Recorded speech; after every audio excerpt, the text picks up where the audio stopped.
నమస్తే, welcome to Aadya media. నేను మీ స్వర్ణ. ప్రస్తుతం మనతో పాటు ఉన్నారు సినీ క్రిటిక్ విజ్ఞాన్ గారు. హలో అండి విజ్ఞాన్ గారు. ఇట్స్ విజయ్ దేవరకొండ గారి సినిమా ఖుషి రిలీజ్కి రెడీ అయిపోతుంది అంటూ కూడా మనం చూస్తూనే ఉన్నాము. డేట్ ఇచ్చేసారు, ఒక సాంగ్ కూడా రిలీజ్ చేశారు. సో ఈ మూడ్లో ఉండగానే VD12 అంటే ఒక పోస్టర్ రిలీజ్ అయింది, రైట్? అదొక స్పై థ్రిల్లర్లా కూడా అనిపిస్తుంది. అండ్ నెటిజన్లు దాన్ని కూడా ట్రోల్ చేస్తున్నారు. ఏంటిది? శ్రీలీల హీరోయిన్గా మొన్నే స్టార్ట్ అయింది, నాగవంశీ ప్రొడ్యూసర్. దానికి సితార్ ఎంటర్టైన్మెంట్స్ మీద తీస్తున్నారు. షూటింగ్ కూడా ఏప్రిల్ నుండి కొంచెం ఈ మంత్లోనే ఆల్మోస్ట్ మొదలు పెడతామని ముహూర్తం కూడా పెట్టుకున్నారు. అండ్ ఈలోపు ఆయన బర్త్డే కాబట్టి యాక్చువల్గా వాళ్ళేమో పాట రిలీజ్ చేస్తే మేము కూడా వీళ్ళ దగ్గర ఇంకా పాట లేదు కదా, పాపం షూటే చేయలేదు, పోస్టర్ రిలీజ్ చేశారు ఆనందంగా ఇది అని. అది ఒక ఫోటోని ఇట్లా కట్ చేసినట్టుగా ఫేస్ ఇట్లా ఉంటుంది. టైటిల్ వేశారు. టైటిల్ కూడా రివీల్ చేయాల, జస్ట్ ఆయన VD12 అని రిలీజ్ చేశారు. ఆ పోస్టర్ ఎలా ఉందంటే ఆర్గో ఇంకా అండ్ ఖైదీ, అలాగే మనము ఇంతకుముందు మాట్లాడుకున్నాము బోన్ సిరీస్ సినిమా గురించి, Bourne intimacy, Bourne legacy, Bourne supremacy అని చెప్పేసి కొన్ని సినిమాలు వచ్చాయని చెప్పేసి ఏదో సందర్భంలో మాట్లాడుకున్నాం. ఏ సందర్భంలో అంటే ఏజెంట్ సందర్భంలో ఈ సినిమా అలా ఉంది అని. అలా ద బోన్ లెగసీ అనే పోస్టర్ కూడా అలాగే ఉంటాయి, ఇట్లా సైడ్ కట్ చేసి స్పై థ్రిల్లర్ లాగా అట్లా. సో ఇది స్పై సినిమా, పైగా ఇట్లా కట్ చేసి ఉంది అనేసరికి దానికి పోలికలు పెట్టేసి సేమ్ అదే సినిమా కాపీ చేసి వీళ్ళు తీస్తున్నారంట అని ఒక రూమర్ వచ్చింది బయటికి. వీళ్ళు కూడా ఏం చేస్తున్నారంటే ఇదేనేమో నిజమేనేమో, వీళ్ళు ఒక సినిమాని ఈజీగా ఫ్రీమేక్ చేస్తున్నారు అని చెప్పేసి ఇట్లా ఫ్రీమేక్ చేస్తే ఆ బోన్ సిరీస్ తీస్తే ఏజెంటే పాడైంది. ఇప్పుడు విజయ్ దేవరకొండకు మళ్ళీ ప్రయోగాలు అవసరమా? ఆల్రెడీ లైగర్ నేర్పిన పాఠం మీకు తెలియట్లేదా? నిన్న వచ్చిన ఏజెంట్ని కూడా చాలా మంది నీ లైగర్తో పోల్చే తిట్టారు తప్ప వాడిని డైరెక్ట్గా తిట్టాల. అందరూ ఇది ఇంకో లైగర్ అన్నారే తప్ప సపరేట్గా ఏజెంట్ ఏం అనలేదు. ఏజెంట్ ఫ్లాప్ అంటే లైగర్ లాగా ఇంకో ఫ్లాప్ ఇట్లానే మాట్లాడారు. అలాంటిది మళ్ళీ నీకు ఈ ప్రయోగం అవసరమా? ఏదైనా పెద్ద ఫ్లాప్స్ ఇట్లాంటివి జరిగితే అందరూ నీతోనే పోలుస్తున్నారు. అంటే ఇక్కడ ఆ లైగర్ నుంచి స్టార్ట్ అయింది. అంటే భారీ డిజాస్టర్. ఎట్లా అంటే అసలు మరీ అంత ఒక నిమిషం చెప్పండి. ఇంకోటి, లైగర్ మరీ దారుణంగా అయితే ఏం ఉండదు, అస్సలు చూడబుద్ది అవ్వదు అన్నట్టు ఏం ఉండదు. ఒక బాక్సర్ జర్నీ, టీ అమ్ముకునేటోళ్ళు ఎక్కడికో వెళ్ళి ముంబై వచ్చి ఆయన బాక్సింగ్ అవ్వాలి, ఎందుకంటే వాళ్ళ డాడీ కల, ఆయన అక్కడికి తీసుకురావడం వాళ్ళ అమ్మకి ఒక ఇంటెన్షన్. అది అమ్మా నాన్న తమిళమ్మాయి లాగా కథ లైనప్ వచ్చేసరికి ఇంకొంచెం దాని మీద ఈ విమర్శలు ఎక్కువయ్యాయని చెప్పుకోవాలి. అవును. అండ్ హీరోయిన్ ఎందుకుందో అన్నట్టు ఉంటుంది. మళ్ళీ స్టార్టింగ్ నీకు నత్త అని చెప్పేసి ఐ హేట్ యూ అంటది, నేను నిన్ను ప్రేమించినట్టు. తర్వాత నేను కావాలనే ఇలా చేశాను, ఎందుకంటే నిన్ను ఇలా చేయాలని అలా చేశానని ఇంకేదో చెప్పుకొస్తుంది.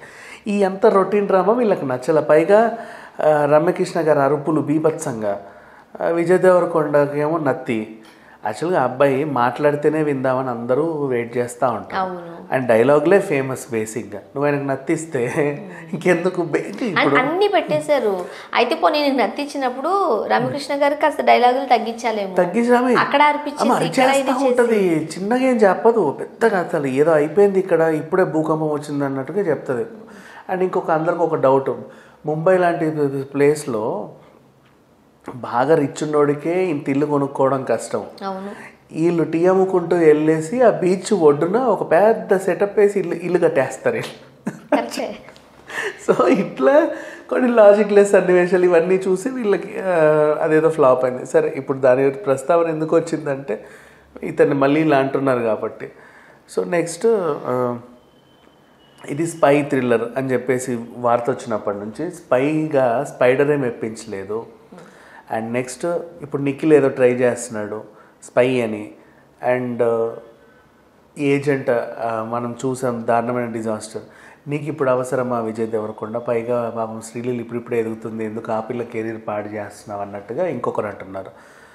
అండ్ ఇంకో వర్గం ఏంటంటే ఎన్ని స్పై థ్రిల్లర్లు వచ్చినా సరే కొన్ని హిట్ అవుతాయి, కొన్ని పోతాయి. అది అన్ని హిట్ అవ్వాలని ఏం లేదు. దానికంటే ఒక వర్గం ఆడియన్స్ ఎప్పుడు రెడీగా ఉంటారు. ఆ కోర్ ఎలిమెంట్ వాళ్ళకి నచ్చిందంటే అది హిట్, లేదంటే ఫ్లాప్, అంతే. మిగతాదంతా యాజ్ యూజువల్. సో దాన్ని మెప్పించేలాగా ఉండాలి. అండ్ ఇంకొకటి వీళ్ళు ఏమన్నారంటే కొంచెం సైకలాజికల్ థ్రిల్లింగ్ ఆస్పెక్ట్స్ కూడా ఉంటాయి, కొంచెం ఐ మీన్ డిఫరెంట్గా ఉంటుంది అని చెప్పితే దానికి కూడా వీళ్ళు ఎగ్జాంపుల్ చెప్పారు. అట్లాగే నేను ఒకడినే మహేష్ బాబు ట్రై చేశాడు. మహా పెద్ద డైరెక్టర్, దిగ్గజం లాంటి డైరెక్టర్లే అట్లాంటి సబ్జెక్ట్స్ డీల్ చేయలేక ఫ్లాప్. మొన్న సాహో కూడా అలాగే అయ్యింది. ఇప్పుడు ఇవన్నీ వస్తున్నాయి, ఇవన్నీ వచ్చేసి అంత వద్దు. ఎందుకు ఒక పోస్టర్ రిలీజ్ చేసిన పాపానికే ఇంత మాట్లాడితే ఇంకా నయం పాపం, ఆయన ఇంకేదో రిలీజ్ చేసి ఏమయ్యేదో. అండ్ మళ్ళీ ఆ జనగణమన కూడా ఆగిపోయింది, అదొకటి ఉండిపోయింది. తను చాలా రోజుల తర్వాత కంబ్యాక్ ఇస్తున్నాడు. మొన్న బర్త్డే నుంచి కొంచెం హుషారుగా, నాకు మళ్ళీ పాత దేవరకొండ కనబడట్లేదు. మొన్న సమంతతో సాంగ్ ఎంత బాగున్నాడు. సో కూల్గా మంచిగా వచ్చేసరికి ఈ పోస్టర్ని అందరంటే ఎందుకు అంటున్నారంటే ఈయనకు కూడా నోటా అని ట్రై చేస్తే అదేదో పోయింది.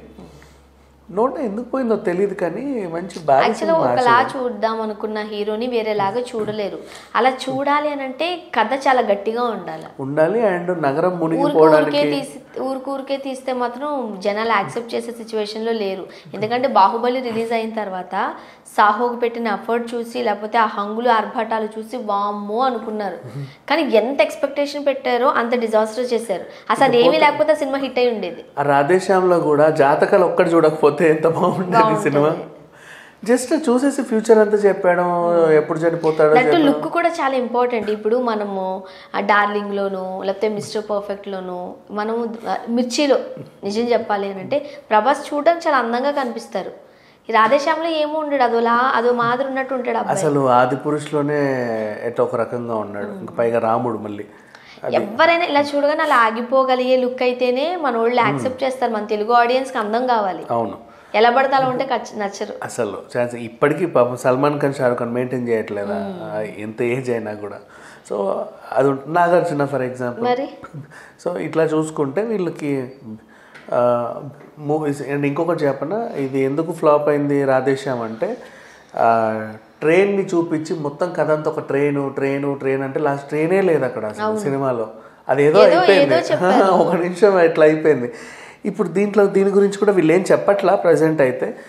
ఈయననే ప్రొడ్యూసరే నాగవంశే మా అన్నీ కలెక్ట్ చేసి పెట్టి ఇందులో చూడండి బోన్ లెగసీ పోస్టర్, ఇది దీని పోస్టర్, ఇది దాని పోస్టర్, ఇది ఖైదీ పోస్టర్, ఇది దీని పోస్టర్, ఇది మా పోస్టర్. మేము ఇలా ఉంటే బాగుంటుంది అనుకున్నాము, అనుకోకుండా ఆ సినిమా లాగా ఇది మ్యాచ్ అయింది తప్పితే దానికి దీనికి సంబంధం లేదు. అండ్ ఇది స్పై అన్నందుకు మీరు బోన్ లెగసీ అంటున్నారు, అది కూడా కాదు, మేము వేరే డిఫరెంట్ స్టోరీతో వస్తున్నామని చెప్పేసి ఆయనే ఒక క్లారిటీ ఇచ్చుకున్నాడు. సో దాంతో అందరు కూడా కొంచెం కూల్ అయ్యారు. రైట్. సో ఇప్పుడు విజయ్ దేవరకొండ ఖుషి మీద చాలా మందికి ఎక్స్పెక్టేషన్స్ ఉన్నాయి. సో ఇప్పుడు ఆ సినిమా రిలీజ్ అయినంత వరకు వీళ్ళు ఆగరు కాబట్టి నెక్స్ట్ వీళ్ళు అప్డేట్స్ ఇచ్చుకోవాలి కాబట్టి ఇస్తూ ఉన్నారు. సో దానికి ఈ నెటిజన్స్ ఎట్లా రియాక్ట్ అవుతారు? అసలు అది వచ్చేదే సెప్టెంబర్ 1st కి, ఇంకా చాలా టైం ఉంది. ఈ 12 రావాలంటే నెక్స్ట్ ఇయర్ పడుద్ది. అంతే కదా. ఈ లోపే దీన్ని పోస్టర్ చూసేసి నువ్వు ఫ్లాప్ అంటే అది మరీ దారుణం అసలు. అదే. Thank you so much. Thank you.